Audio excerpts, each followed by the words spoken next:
Good morning mga kaantingero, kaantingera dyan. Update dito sa YouTube channel. Edison Mariano alias Mao ng Igorot. Shout out po sa mga nag-aanting, nagmimedalyon, nagagarapa, nagagamot. Shout out po sa inyo dyan, naghahabak o anuman na mutya. Shout out po sa inyo dyan, good morning. Yung mga taga OFW, good evening, good morning po sa inyo. Ito mga kababayan, design po dito sa tangan ko. Ito, napakaganda mga kababayan na itangan, no?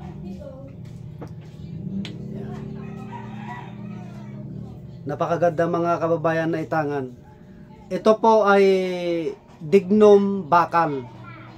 Itong dignum bakal mga kababayan, sa akin, dignum bakal din mga kababayan. Maliit lang ho. Pag ito ay nakalapat sa iyong katawan, umi-effective siya. Ang kakayahan niya po ito, katulad po nung nasa Cagayan Valley. May kwento ko lang po mga kababayan, ang dahilan po itong dignum bakal, ang dahilan po. Nung nasa Cagayan Valley po ako, parting Santa Ana, Cagayan Valley, napalaban po kami doon. Bravo Company. Nag-deploy kami doon ng kanyon, mga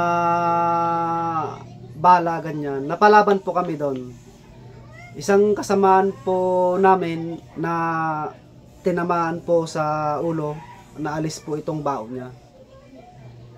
Totoo po yan, ako di po nagsinungaling. Tinamaan po sa likod ko. At saka dito sa may parting dito. 4 na bala. Yung 4 na bala na yon, hindi po bubra sa akin. Ang tanging suot ko po ito ay dignum bakal. Dignum bakal po. Kung pagmamasdan nyo mga kababayan, ang dignum bakal ay para siyang salamin. Lalo pagka nababasa, nalalagyan po ng langis, lalong kumikintab po siya. Ito po yung slice ng dignum bakal. Ayan, no? Pantapantay po lahat yan, dignum bakal. Legit po ito, napakainam po ito na itangan sa mga sundalo, pulis, businessman, mga pagtangkaan po ng buhay nyo. Nasa akin po yung orasyon niya. Ito pong dignum bakal po ay hindi po ito basta-basta mahanapan. Effective po ito, nakalapat po sa balat. Huwag nyo pong tanggalin tapos babarilin. Sino pang babantayan niya pag tinanggal mo ito? Katulad po itong tangan ko, pag tinanggal ko, tapos isasabit ko, sino pang babantayan niyang amo niya? Ganun po yung mindset ko, yung nasa isipan ko, itong dignum bakal. Real po ito, real. Yan. Ito naman po mga kaantingero, kaantingera dyan, kamandag.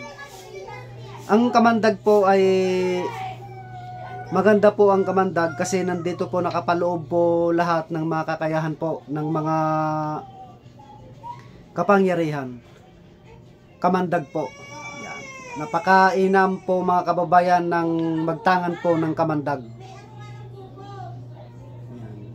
Napakainam po na magtangan po ng kamandag.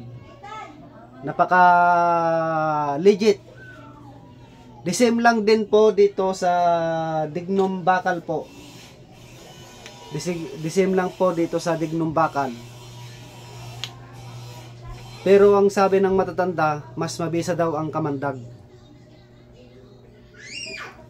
Nung nasa military ako, nasa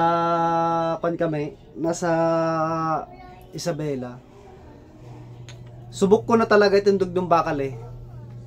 Kasi ito, hindi pa sa akin na ibibigay noon ng may kapal itong kamandag. Pero ito yung pinakamabisa daw sa lahat ng mga puno. Kamandag. Ito po yung paris niya mga kababayan. Ang paris po ng kamandag na sinasabi ko, ito po. Ito po yung kakapal niya. Ito po yung kakapal niya. Ito po yung paris niya. Yan.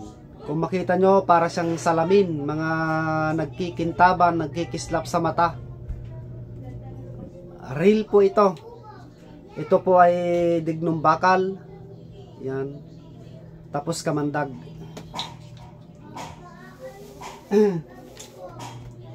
Kung mapapansin nyo mga kababayan, marami pong mga klaseng bracelet. Yan, marami pong klaseng mga bracelet na nakikita nyo yung mga kasamaan natin na nagblog. Ito, may papakita ko po sa inyo. Dignum bakal na pure. Dignum bakal na pure. Ito po yung lock niya. Ito, dignum bakal po na pure ito mga kababayan. Pure po ito na dignum bakal. The same lang po dito. The same lang po dyan mga kababayan ang dignum bakal. The same lang po. Ito naman mga kababayan, pagkay tangan mo pa ito, kung tangan mo ito, isang ganito, tapos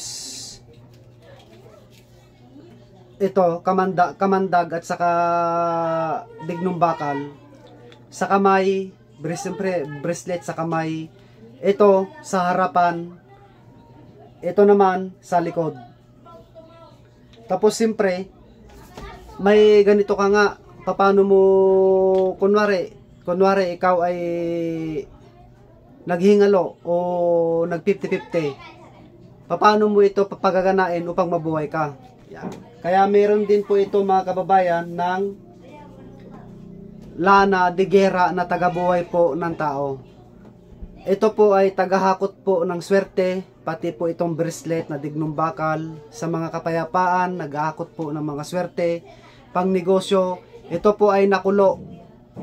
Tagabuhay po. Kung gusto nyo pong mapatunayan itong langis na sinasabi ko, maghanap po kayo ng naghihingalo. 3 patak sa bibig o 4 na patak, pisilin nyo para may inom niya. Maghintay ka ng 5 minuto, muling mabubuhay, mag-iinit po yung katawan niya.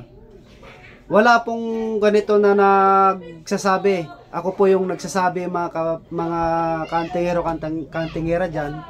Kasi nga po ay napatunayan ko sa aking magulang. Marami na pa akong napatunayan po dito na ito po ay tagabuhay talaga. Maraming sangkap po itong garapan na ito. Huwag nyo pong ismulin ito. Kahit sino po magtaan ito pwede. Yan.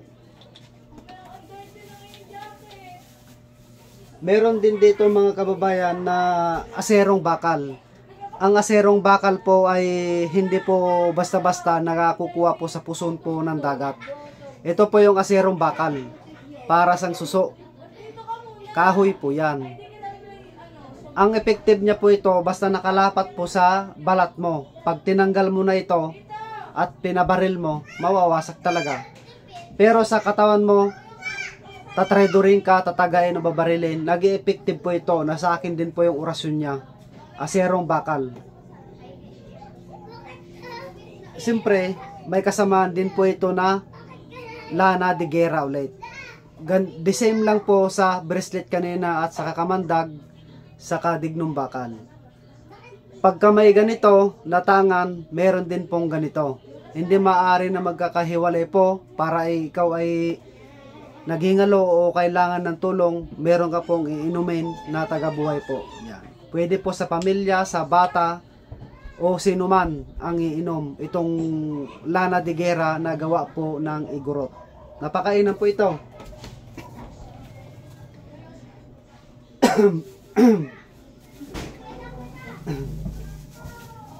Ito naman pong kasa ng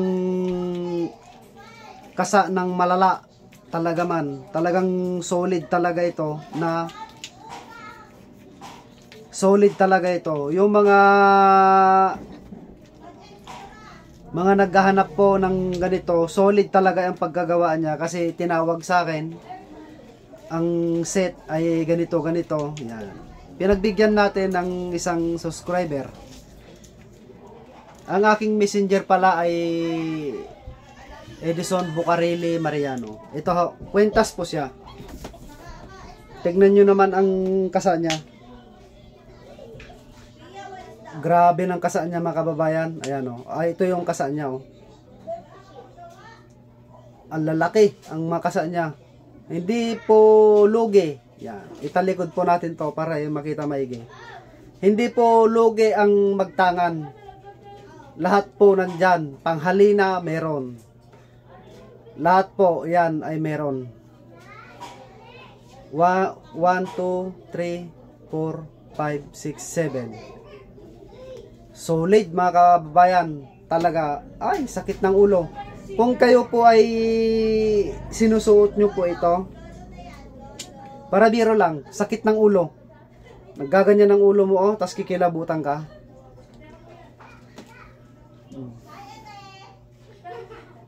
Kung sa tangan man laang ay nandyan na.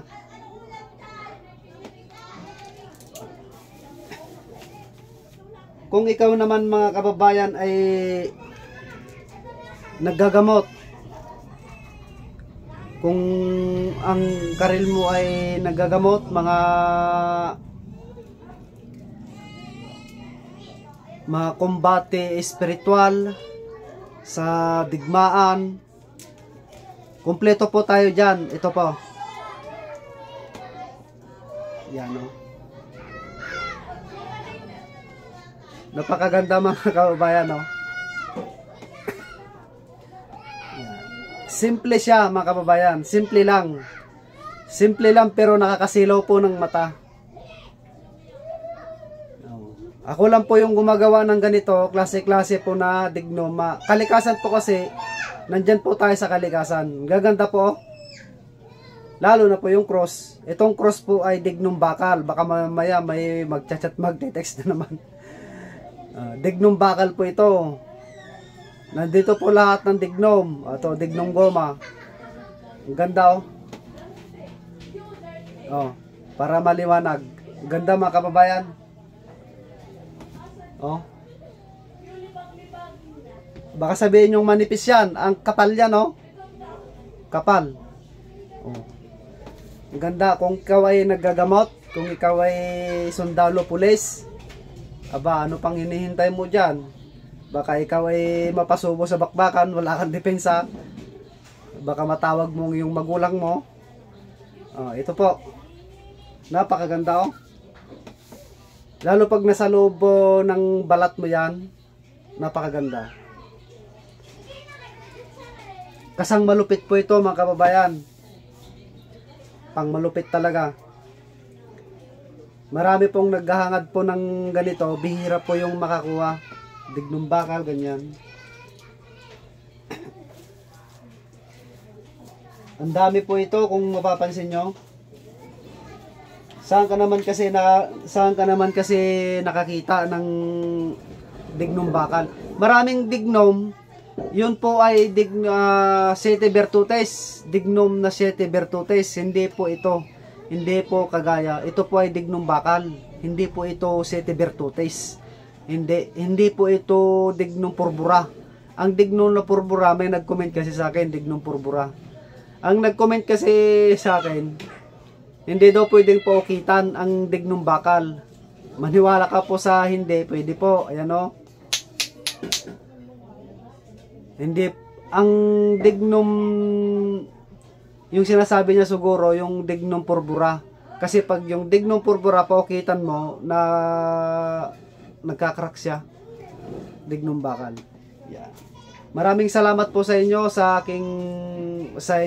panonood, pag-subscribe and like and share.